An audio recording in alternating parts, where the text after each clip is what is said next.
हम प्राण के बारे में समझ चुके हैं और अब जो नचिकेता और यमराज का जो संवाद है वह थोड़ा प्राण से ऊपर के बारे में बातचीत है कि प्राण के आगे क्या चीज है, प्राण वायु के आगे हम क्या किस चीज के बारे में हम बातचीत कर सकते हैं। तो यमराज कहते हैं, हे नचिकेता, एक दिन निश्चय ही मृत्यु के मुख में जाने वाले मनुष्य आदि प्राणी न तो प्राण की शक्ति से जीवित रहते हैं और न अपान की शक्ति से जीवित रहते हैं।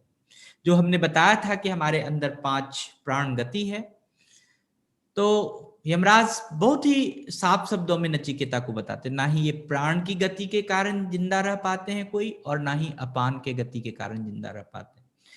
तो ये जो जीवित रखने वाला कोई और ही है, जो मनुष्य है उसकी जो चेतना तत्व है उसको जीवित रखने वाला, उस तत्व को हम जीवात्मा कहते हैं।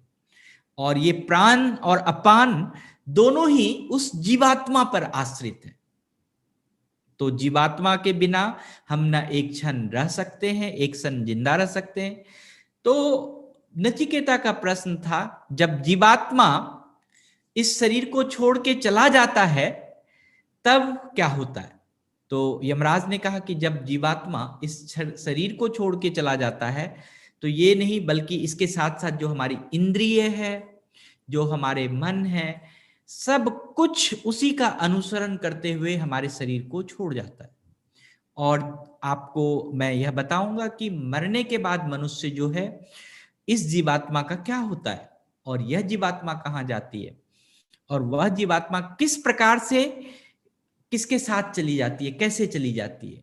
तो यमराज इसमें बताते हैं कि ये परम रहस्यमय एक प्रक्रिया है इस प्रकृति में, इस नेचर में, कि जो सर्वव्यापी, सर्वाधिकार, सर्वपति परम ब्रह्म परमेश्वर है, वही इस जीवात्मा का रूप है।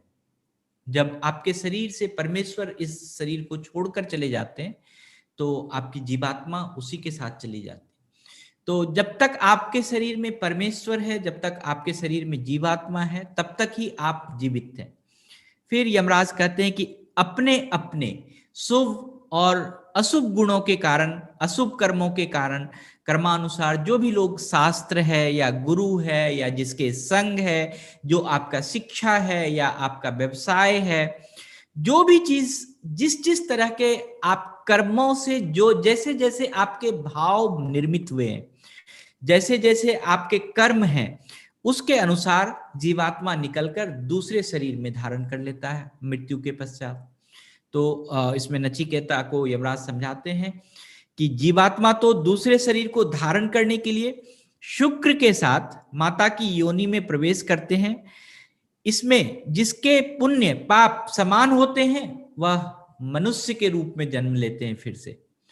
और जैसे ही जीवात्मा आपके शरीर को छोड़ता है तो वह शुक्र के रूप में फिर किसी माता के योनि में वह प्रवेश कर जाता है, और वह जीवात्मा फिर जो जिसके जैसे कर्म है उसके हिसाब से होता है। और जिसके पाप पुण्य समान होते हैं, जिसके पाप पुण्य अच्छे होते हैं, इक्वल होते हैं, ज्यादा न कम न ज्यादा, एकदम समभाव होते हैं, तो वह पुनः मनुष्य के जन्म में उनका रूप जन्म हो जाता है। जिनके पाप पुण्य बहुत, जिसके जो पुण्य है बहुत ही कम है तथा पाप अधिक होते हैं, तो वह पशु पक्षी के रूप में धारण कर लेते हैं उनका शरीर। और कितने ही जिनके पाप बहुत ही अत्यधिक हैं, वह स्वर भार, ये कहते हैं इसको अस्थावर भार को, मतलब अस्थावर भार का मतलब होता है जो वृक्ष है, लता है, तृण है, घास है, पर्वत है आदि के जड़ के रूप में शरीर का, उनका शरीर उत्पन्न होता है। तो इस प्रकार यमराज बताते हैं कि जीवात्मा की जो गति है वही परमात्मा का स्वरूप है। जैसे जीवात्मा, आप जब तक आपके शरीर में जीवात्मा है और आपकी गति है, वही आपका परमात्मा है। इन दोनों बातों को बतलाने की प्रतिज्ञा उन्होंने की थी यमराज ने नचिकेता से। तो उन्होंने यह बात मरने के बाद जीवात्मा की क्या गति होती है उसको बताया, और वह बतलाने के बाद फिर दूसरे सवाल के बारे में बातचीत हुई थी नचिकेता और यमराज के बीच। तो वह हम लोग अगले सचेतन में इसके लिए बातचीत करेंगे। आज के लिए इतना ही, धन्यवाद।